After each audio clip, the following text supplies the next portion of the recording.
ఈ రజోగుణం చూడండి అపరిమితమైన కోరికలను మరియు ఆకాంక్షల వలన ఉద్భవించుచున్నది. దీని కారణంన జీవుడు కామ్యకర్మలచే బద్ధుడవును. ఈ రజోగుణ ప్రభావం వల్ల మనిషి మనసు చంచలమైంది. అనేక రకాల కోరికలు కోరుతుంది. వాటిని నెరవేర్చుకోవడం కోసం వాళ్ళు పరుగులు పెడుతూ ఉంటారు. చాలా ఆహ్, ఆహ్, చంచలంగా ఉంటుందన్నమాట మనసు.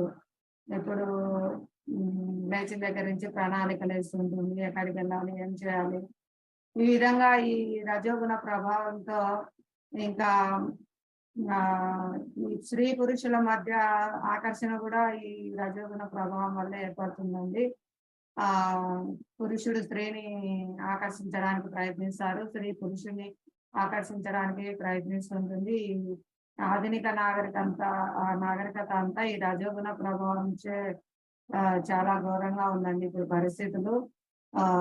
మనం మన పిల్లలకు గాని, మన ప్రతి ఒక్కరికి మనం సత్వగుణంలో ఉండే విధంగా శిక్షణ ఇవ్వాలి. సత్వగుణం నుంచి కూడా విశుద్ధ సత్వ గుణానికి తీసుకెళ్లే ఈ భక్తి యోగ మార్గాన్ని మనం స్వీకరించాలి. భక్తి యోగ కార్యకలాపాలన్నీ విశుద్ధ సత్వగుణం అండి.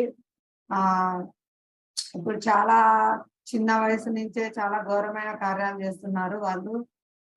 నియమాలు ఉల్లంఘించడము, చేయకూడని పనులన్నీ చేయడము, ఈ ఆధునిక నాగరికత పేరుతో విచ్చలవిడిగా చాలా పాపకార్యాలు చేస్తున్నారండి.